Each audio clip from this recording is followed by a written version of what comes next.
ಹಳೆಯ ಚಿನ್ನದ ಒಡವೆನ ಅಧಿಕ ಬೆಲೆಗೆ ಮಾರಬೇಕೆ ಅಂದ್ರೆ ಆಟಿಕಾಗೆ ಕಾಲ್ ಮಾಡಿ 880300 ಅಟ್ಟಿಕಾ ಗೋಲ್ಡ್ ಕಂಪನಿ.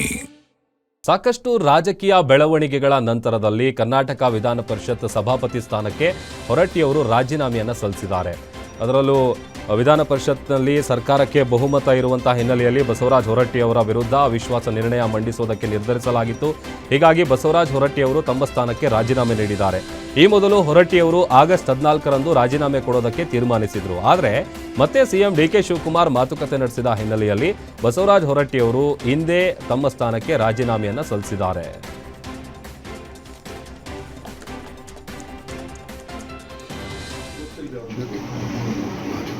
ಈಗ ನಿಮಗೆ ನಿಜವಾಗ್ಲೂ ಒತ್ತಡ ಹಾಕ್ತಿದ್ರೆ ಅಥವಾ ನೀವು ಸ್ವ ಇಚ್ಛೆಯಿಂದ ಕೊಟ್ಟರೆ ಸರ್ ಅದೇನು ಕೊಡೋದು ಕೊಟ್ಟಿದ್ದೀನಿ. ಪರೋಕ್ಷವಾಗಿ ಒತ್ತಡ ಹಾಕ್ಬೇಕು ಕೊಡೋದೇನಲ್ಲ, ಕೊಡೋಣ ಚೀಫ್ ಮಿನಿಸ್ಟರ್ ಕೊಡೋಣ ಕೊಡ್ಬೇಕಂತ ಕೊಟ್ಟು ನಾವೇನು ಮಾತಾಡ್ಕೊಂಡಿಲ್ಲ. ನಾನು ಮಾತಾಡೋದಕ್ಕಿಂತ ಮೊದಲು ಅವ್ರಿಗೆ ರಾಜೀನಾಮೆ ಕೊಟ್ಟಿದ್ದೀನಿ. ರಾಜೀನಾಮೆ ಬೆಳವಣಿಗೆ ವಿಚಾರಗಳು ನಮ್ಮ ಮನಸ್ಸಿಗೆ ಏನಾದರೂ ನೋವು ಅನಿಸಿದೆ ಸರ್? ಸರ್ ಅನ್ನಿಸ್ತಿದೆ, ಯಾವಾಗಾದ್ರೂ ಒಬ್ಬ ಅಧಿಕಾರದಾಗಿದ್ದಂಥ ಅಧಿಕಾರ ಮನುಷ್ಯನೂ ಆಗ್ತಿದೆ.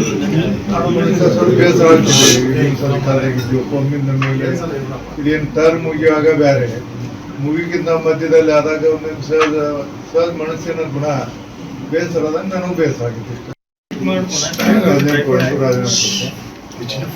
ಎಲ್ಲ ಇಲ್ಲಿವರೆಗೆ ಸಹಕಾರ ಮಾಡಿ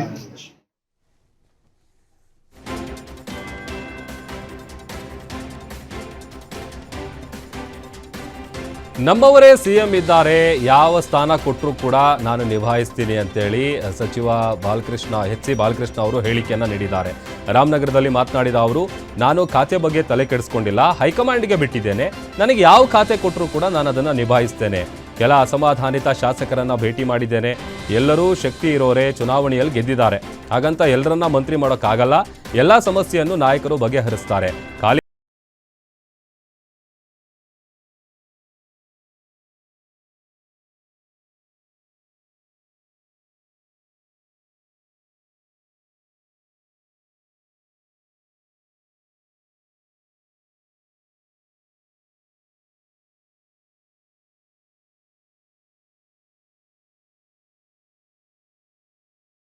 ಮಾಡೋಣ ಬಾ ಅಂತ ಕರೆದ್ರು. ಮಂತ್ರಿ ಸ್ಥಾನ ಕೈತಪ್ಪಿದ್ದಕ್ಕೆ ಸಹಜವಾಗಿ ಬೇಸರವಾಗುತ್ತೆ ಅಷ್ಟೇ. ಪಕ್ಷದ ಹಿತದೃಷ್ಟಿಯಿಂದ ನಾನು ನನ್ನ ಬಗ್ಗೆ ಮಾತನಾಡಿದ್ದೆ. 2028ರ ಚುನಾವಣೆಯಲ್ಲಿ ಪಕ್ಷ ಮತ್ತೆ ಅಧಿಕಾರಕ್ಕೆ ಬರಬೇಕು, ಪಕ್ಷದ ಸಂಘಟನೆ ಜೊತೆಗೆ ಒಟ್ಟಾಗಿ ಇರೋಣ ಅಂತ ಹೇಳಿದ್ದಾರೆ ಅಂತ ಹೇಳಿಕೆಯನ್ನು ನೀಡಿದ್ದಾರೆ. ಒಗ್ಗಟ್ಟಾಗಿ ನಾವು ಕೆಲಸ ಮಾಡಬೇಕು ಮತ್ತು ಮತ್ತೆ ಪಕ್ಷ ಅಧಿಕಾರಕ್ಕೆ ತರುವಂಥದ್ದಕ್ಕೆ ನಾವೆಲ್ಲ ಒಟ್ಟಾಗಿ ಇರಬೇಕು ಅಂತಕ್ಕಂಥ ಮಾತು ಹೇಳಿದ್ದೆ. ಅದೇ ರೀತಿಯಾಗಿ ನನಗೆ AICC ನಮ್ಮ ಪ್ರಧಾನ ಕಾರ್ಯದರ್ಶಿಯಾಗಿರ್ತಕ್ಕಂಥ ಸುರ್ಜೇವಾಲ ಸಾಹೇಬರು ಮಾತಾಡಿದರು. ಮುಖ್ಯಮಂತ್ರಿಗಳು ನನಗೆ ಕರೆ ಮಾಡಿ ಮಾತಾಡೋಣ ಬಾ ಅಂತ ಹೇಳಿದರು. ಬಂದು ಮಾತಾಡಿದ್ದೀವಿ, ಅದರಲ್ಲಿ ಏನಿಲ್ಲ. ಈಗ ಒಟ್ಟಾಗಿ ನಾವು ಪಕ್ಷದ ಸಂಘಟನೆ ಮತ್ತು ಮತ್ತೆ ಅಧಿಕಾರಕ್ಕೆ ಪಕ್ಷವನ್ನು ಮತ್ತೆ ತರುವಂಥದ್ದಕ್ಕೆ ಒಟ್ಟಾಗಿ ಕೆಲಸ ಮಾಡೋಣ ಅಂತಕ್ಕಂಥ ಮಾತನ್ನು ಮಾನ್ಯ ಮುಖ್ಯಮಂತ್ರಿಗಳು ಹೇಳಿದ್ದಾರೆ. ಅದಕ್ಕೆ ನಾವೆಲ್ಲರೂ ಬದ್ಧವಾಗಿ ನಾವು ಪಕ್ಷ ನಾವಿದ್ದರೆ ಮಾತ್ರ ನಾವು ಇರೋವಂಥದ್ದಕ್ಕೆ ಸಾಧ್ಯ ಆಗುತ್ತೆ. ಈಗ ನಾವು ನಮ್ಮ ವೈಯಕ್ತಿಕ ವರ್ಚಸ್ಸು ಮತ್ತೊಂದು ಎಷ್ಟೇ ಇರಲಿ, ಆದರೆ ಪಕ್ಷ ಅಂತ ಒಂದು ನಾವು ಸಿದ್ಧಾಂತದ ಮೇಲೆ ನಂಬ್ಕೊಂಡು ಬಂದ ಮೇಲೆ ಪಕ್ಷದಲ್ಲಿ ಸಣ್ಣ ಪುಟ್ಟ ಆಂತರಿಕ ಸಮಸ್ಯೆಗಳಿರ್ತವೆ. ನಮ್ಮ ಪಕ್ಷದಲ್ಲಿ ಇವತ್ತು ನಾವು ಆಂತರಿಕವಾಗಿ ಮಾತಾಡುವಂಥದ್ದಿದೆ. ಒಂದೊಂದು ಸಂದರ್ಭದಲ್ಲಿ ಪಕ್ಷದ ಒಳಿತಿಗಾಗಿ ಕೆಲವು ಮಾತುಗಳನ್ನು ಬಹಿರಂಗವಾಗಿ ಹೇಳುವಂಥದ್ದು ಆಗಿದೆ. ಆದ್ದರಿಂದ ಈಗ ಆಗಿರ್ತಕ್ಕಂಥದ್ದೆಲ್ಲ ನಾವು ಏನು ಅದನ್ನು ಹಿಂದೆ ಬಿಟ್ಟು ಈಗ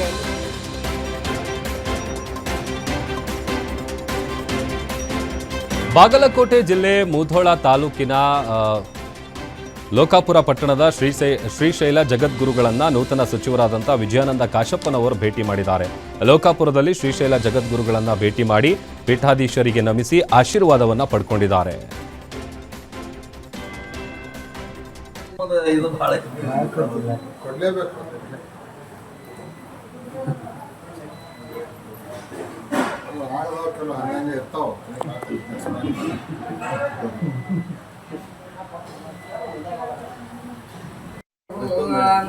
दीर्घायुः ब्रह्मरावादमेन मल्लिकार्जुन महास्वामी संपूर्ण प्रभुगणाभिवृद्धिरस्तु राजकीय व्यवहारे दिने दिने उत्तरोत्तर अभिवृद्धिरस्तु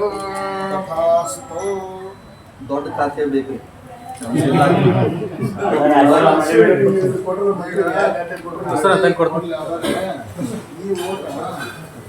ಮುಖ್ಯಮಂತ್ರಿ ಸ್ಥಾನದವರೆಗೂ ಸಾಕ್ತಾ ಇರ್ಬೋದು.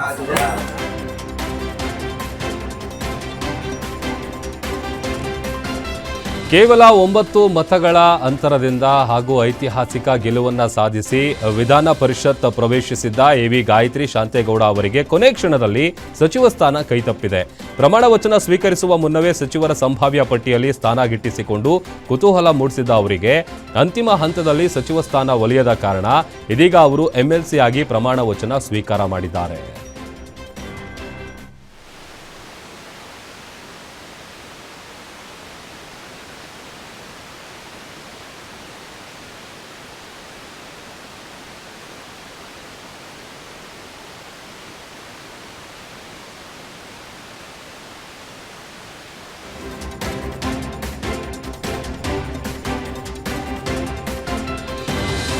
ಕಲಬುರಗಿ ಮಹಾನಗರ ಪಾಲಿಕೆಯ ಮೇಯರ್ ಹಾಗೂ ಉಪಮೇಯರ್ ಚುನಾವಣೆ ಮತ್ತೆ ಮುಂದೂಡಲಾಗಿದೆ. ಆಗಸ್ಟ್ 8ರಂದು ನಡೆಯಬೇಕಿದ್ದ ಜಿದ್ದಾಜಿದ್ದಿನ ಚುನಾವಣೆಯನ್ನ ಇದೀಗ ಆಗಸ್ಟ್ 29ಕ್ಕೆ ಮುಂದೂಡಲಾಗಿದ್ದು, ಹೈಕೋರ್ಟ್ನ ಸಹಮತದೊಂದಿಗೆ ಪ್ರಾದೇಶಿಕ ಆಯುಕ್ತರಾದ ನಸೀಮಾ ಜಹೀರ್ ಅವರು ಹೊಸ ದಿನಾಂಕವನ್ನ ನಿಗದಿಪಡಿಸಿ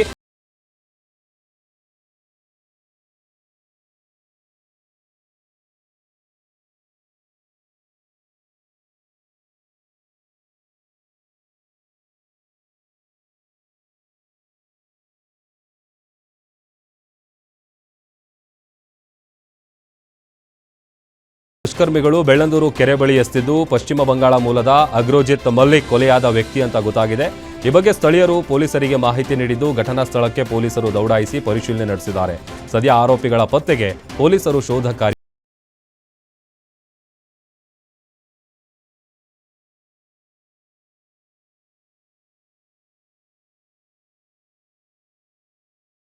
ಸಾಲಬಾಧೆ ತಾಳಲಾರದೆ ರೈತ ಆತ್ಮಹತ್ಯೆ ಮಾಡಿಕೊಂಡಿರುವಂತಹ ಘಟನೆ ದಾವಣಗೆರೆ ಜಿಲ್ಲೆಯ ಚನ್ನಗಿರಿ ತಾಲೂಕಿನ ಕಣವೆ ಬೆಳಚಿ ಗ್ರಾಮದಲ್ಲಿ ನಡೆದಿದೆ.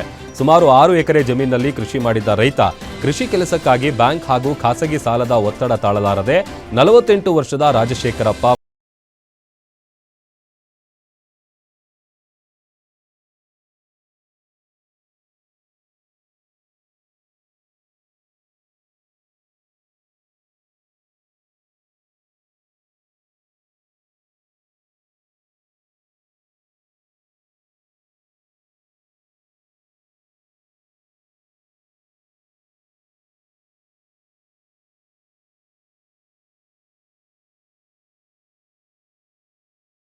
ಗಂಭೀರ ಗಾಯಗಳಾಗಿದ್ದು ಗಾಯಾಳುಗಳನ್ನು ಸ್ಥಳೀಯ ಆಸ್ಪತ್ರೆಗೆ ದಾಖಲು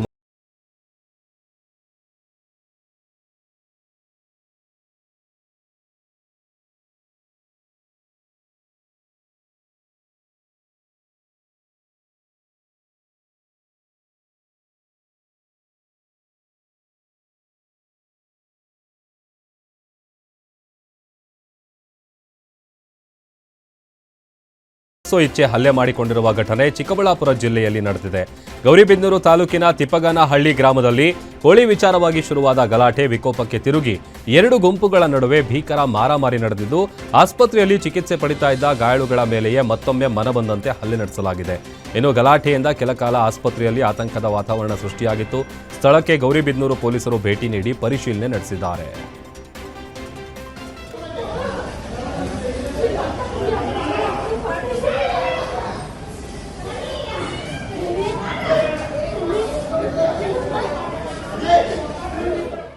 ಮನೆ ಮುಂದೆ ಅವರು ಗಲಾಟೆ ಮಾಡೋದು, ದೊಣ್ಣೆ ತಗೊಂಡು ರಾತ್ರಿ ಆಟೋ ಹಿಂದೆ ಬಂದು ದೊಣ್ಣೆ ತಗೊಂಡು ಹೊಡೆದಿರೋದಷ್ಟೇ.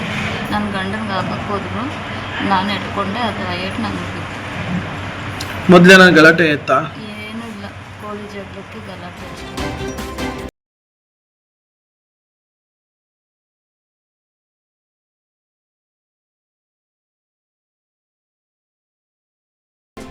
ನದಿಯ ನಡುವೆಯೇ ಮೃತದೇಹವನ್ನು ಟ್ರ್ಯಾಕ್ಟರ್ನಲ್ಲಿ ಸಾಗಾಟ ಮಾಡಿ ಅಂತ್ಯ ಸಂಸ್ಕಾರವನ್ನು ನೆರವೇರಿಸಲಾಗಿದೆ.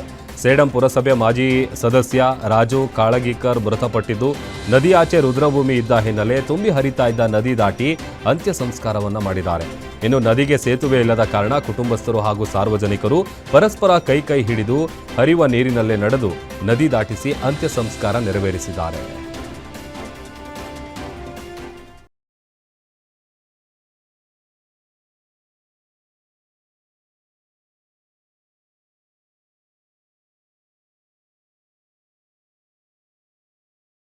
ತಾಲೂಕಿನಲ್ಲಿ ಸರ್ವರ್ ಸಮಸ್ಯೆ ಉಂಟಾಗಿದೆ. ಉಪನೋಂದಣಿ ಕಚೇರಿಯಲ್ಲಿ ಸರ್ವರ್ ಡೌನ್ ಸಮಸ್ಯೆಯಿಂದಾಗಿ ಸಾರ್ವಜನಿಕರು ಹೈರಾಣಾಗಿದ್ದಾರೆ. ರಾಜ್ಯದ ಪ್ರಮುಖ ಹಾಗೂ ಹೆಚ್ಚು ನೋಂದಣಿಯಾಗುವ ಕಚೇರಿಗಳಲ್ಲಿ ಒಂದಾದ ದೇವನಹಳ್ಳಿ ಸಬ್ ರಿಜಿಸ್ಟ್ರಾರ್ ಆಫೀಸ್ನಲ್ಲಿ ಕಳೆದ ಕೆಲ ದಿನಗಳಿಂದ ತಾಂತ್ರಿಕ ದೋಷ ಕಾಣಿಸಿಕೊಂಡಿದ್ದು ಆಸ್ತಿ ನೋಂದಣಿಗಾಗಿ ದೂರಗಳಿಂದ ಬಂದ ಸಾರ್ವಜನಿಕರು ಗಂಟೆಗಟ್ಟಲೆ ಕ್ಯೂನಲ್ಲಿ ನಿಂತು ಪರದಾಡುವಂತಹ ಪರಿಸ್ಥಿತಿ.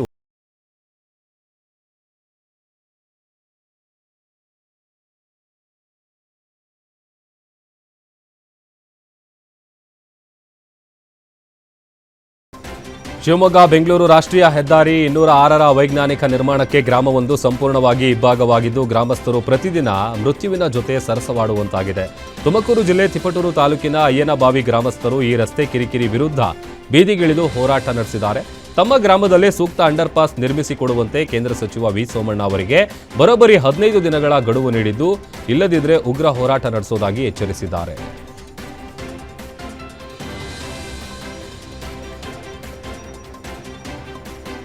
ಹಿಟ್ ಅಂಡ್ ರನ್ನಿಂದ ಯುವಕನಿಗೆ ಗಂಭೀರ ಗಾಯಗಳಾಗಿರುವಂತಹ ಘಟನೆ ಶಿವಮೊಗ್ಗ ಜಿಲ್ಲೆಯ ಭದ್ರಾವತಿ ತಾಲೂಕಿನ ಆನವೇರಿ ಬಳಿ ನಡೆದಿದೆ.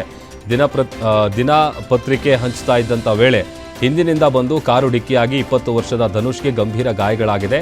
ಅಪಘಾತ ಎಸಗಿ ಕಾರು ನಿಲ್ಲಿಸದೆ ಸವಾರ ಎಸ್ಕೇಪ್ ಆಗಿದ್ದಾನೆ. ಇನ್ನು ಅಪಘಾತದ ರಭಸಕ್ಕೆ ಎಲೆಕ್ಟ್ರಿಕ್ ಸ್ಕೂಟಿ ಸಂಪೂರ್ಣ ನಜ್ಜುಗುಜ್ಜಾಗಿದ್ದು ಧನುಷ್ಗೆ ಎಡಗಾಲು ಹಾಗೂ ಭುಜಕ್ಕೆ ಗಂಭೀರ ಗಾಯಗಳಾಗಿದೆ. ಘಟನೆಯ ಸಂಬಂಧ ಹೊಳೆಹೊನ್ನೂರು ಪೊಲೀಸ್ ಠಾಣೆಯಲ್ಲಿ ಪ್ರಕರಣ ಕೂಡ ದಾಖಲಾಗಿದೆ.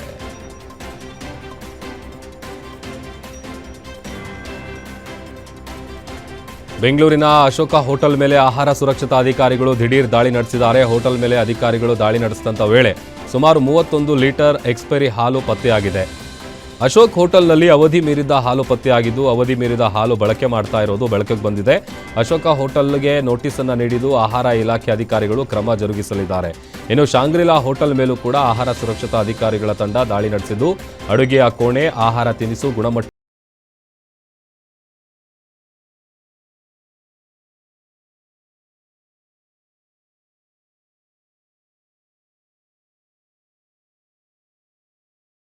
ದೊಡ್ಡಪೇಟೆ ಪೊಲೀಸರು ಭರ್ಜರಿ ಕಾರ್ಯಾಚರಣೆ ನಡೆಸಿ ಕಳೆದು ಹೋಗಿದ್ದ ಬರೋಬ್ಬರಿ 50 ಮೊಬೈಲ್ ಫೋನ್ಗಳನ್ನು ರಿಕವರಿ ಮಾಡಿದ್ದಾರೆ. 2024ರಿಂದ 2026ರ ಅವಧಿಯಲ್ಲಿ ಸಿಇಐಆರ್ ಪೋರ್ಟಲ್ ಮೂಲಕ ಮೊಬೈಲ್ ಕಳುವಾಗಿರುವ ಕುರಿತು ಬಂದಿದ್ದ ದೂರುಗಳನ್ನು ಗಂಭೀರವಾಗಿ ಪರಿಗಣಿಸಿ ಪೊಲೀಸರು ಸುಮಾರು 50 ಮೊಬೈಲ್ ಫೋನ್ಗಳನ್ನು ಪತ್ತೆ ಹಚ್ಚುವಲ್ಲಿ ಯಶಸ್ವಿಯಾಗಿದ್ದಾರೆ.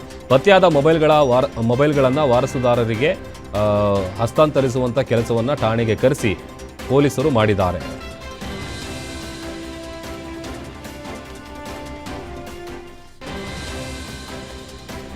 ಟೊಮ್ಯಾಟೊ ಬೆಲೆ ಕುಸಿತ ಹಿನ್ನೆಲೆ ಚಿಕ್ಕಮ್ಮನಹಳ್ಳಿ ಟೊಮ್ಯಾಟೊ ಮಾರುಕಟ್ಟೆ ಬಳಿ ರೈತರು ಆಕ್ರೋಶ ಹೊರಹಾಕಿದ್ದಾರೆ.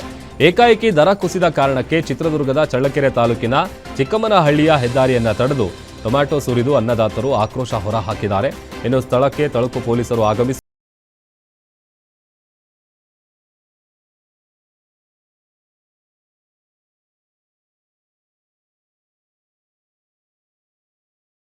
ರಾಯಚೂರು ಕೃಷಿ ವಿಶ್ವವಿದ್ಯಾಲಯದ ವಿದ್ಯಾರ್ಥಿಗಳು ಕೈಗೊಂಡಿರುವ ಹೋರಾಟ ತೀವ್ರ ಸ್ವರೂಪ ಪಡ್ಕೊಂಡಿದೆ. ಕಳೆದ 1 ತಿಂಗಳಿನಿಂದ ಸತತವಾಗಿ ಪ್ರತಿಭಟನೆ ನಡೆಸ್ತಾ ಇದ್ರು. ಸರ್ಕಾರ ಸೂಕ್ತವಾಗಿ ಸ್ಪಂದಿಸದ ಹಿನ್ನೆಲೆಯಲ್ಲಿ ವಿದ್ಯಾರ್ಥಿಗಳು ಈಗ ತಮ್ಮ ಹೋರಾಟದ ಹಾದಿಯನ್ನ ಮತ್ತಷ್ಟು ಉಗ್ರಗೊಳಿಸಿದ್ದಾರೆ. ರಾಯಚೂರು, ಶಿವಮೊಗ್ಗ ಹಾಗೂ ಧಾರವಾಡ ಕೃಷಿ ವಿಶ್ವವಿದ್ಯಾಲಯಗಳ ವಿದ್ಯಾರ್ಥಿಗಳು ಒಗ್ಗೂಡಿ ಸರ್ಕಾರದ ವಿರುದ್ಧ ತೊಡೆ ತಟ್ಟಿದ್ದಾರೆ.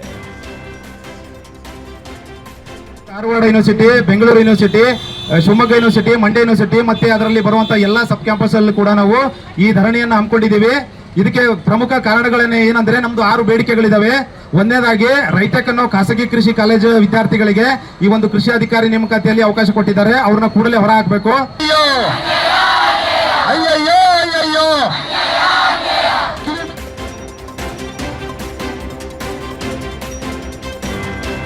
ರಾಮನಗರದಲ್ಲಿ ವಿವಿಧ ಬೇಡಿಕೆಗಳ ಈಡೇರಿಕೆಗೆ ಆಗ್ರಹಿಸಿ ಹಿರಿಯ ಹೋರಾಟಗಾರ ವಾಟಾಳ್ ನಾಗರಾಜ್ ನೇತೃತ್ವದಲ್ಲಿ ಪ್ರತಿಭಟನೆ ಮಾಡಲಾಗಿದೆ. ರಾಮನಗರದ ಐಜೂರು ವೃತ್ತದಲ್ಲಿ ಕಪ್ಪು ಪಟ್ಟಿ ಪ್ರದರ್ಶಿಸಿ ಪ್ರೊಟೆಸ್ಟ್ ಮಾಡಿದ್ದಾರೆ.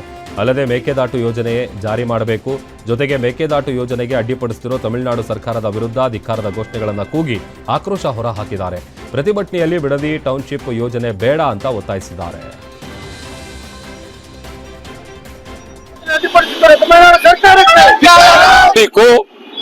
ಮೇಕೆದಾಟಿಗೆ ಅಡ್ಡಿಪಡಿಸ್ತಾ ಇರುವ ತಮಿಳುನಾಡಿನ ಮುಖ್ಯಮಂತ್ರಿ ವಿರೋಧ ಪಕ್ಷದ ಸ್ಟಾಲಿನ್ ವಿರುದ್ಧ ಗಡಿ ಬಂದ್, ಹತ್ತಿ ಬೆಲೆ ಗಡಿ ಬಂದ್. ಮುಂದೆ ಅವರು ಇನ್ನೂ ಪಾಲ ಬಿಚ್ಚಿದ್ರೆ ಇಡೀ ತಮಿಳ್ನಾಡಿನ ತಮಿಳರದು ಯಾವನೇ ನಟ ಇರಲಿ ಒಂದು ಚಿತ್ರ ಕರ್ನಾಟಕದಲ್ಲಿ ಓಡೋದಕ್ಕೆ ಬಿಡೋದಿಲ್ಲ. ಇನ್ನೂ ತೀರಾ ಮುಂದೆ ಹೋದ್ರೆ ನಾವೇ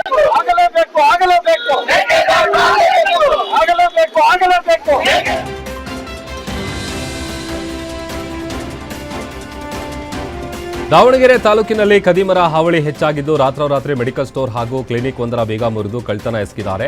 ಲತಾ ಸಿದ್ದೇಶ್ ಎಂಬುವರಿಗೆ ಸೇರಿದ ಕ್ಲಿನಿಕ್ನ ಬೀಗ ಒಡೆದು ಕಳ್ಳತನ ಮಾಡಿದ್ದಲ್ಲದೆ ಸಿಸಿ ಕ್ಯಾಮೆರಾಕ್ಕೆ ಮಣ್ಣು ಮೆತ್ತಿ ಡಿವಿಆರ್ ಹಾಗೂ ಮೆಡಿಕಲ್ ಸ್ಟೋರ್ನಲ್ಲಿದ್ದ 10,000 ನಗದು ಕದ್ದು ಎಸ್ಕೇಪ್ ಆಗಿದ್ದಾರೆ. ಇನ್ನು ಬೆಳಗ್ಗೆ ಕ್ಲಿನಿಕ್ಗೆ ಬಂದಾಗ ಕಳ್ಳತನ ನಡೆದಿರುವುದು ಬೆಳಕಿಗೆ ಬಂದಿದೆ. ಸ್ಥಳಕ್ಕೆ ಮಾಯಕೊಂಡ ಠಾಣಾ ಪೊಲೀಸರು ಭೇಟಿ ನೀಡಿ ಪರಿಶೀಲನೆ ನಡೆಸಿದ್ದಾರೆ.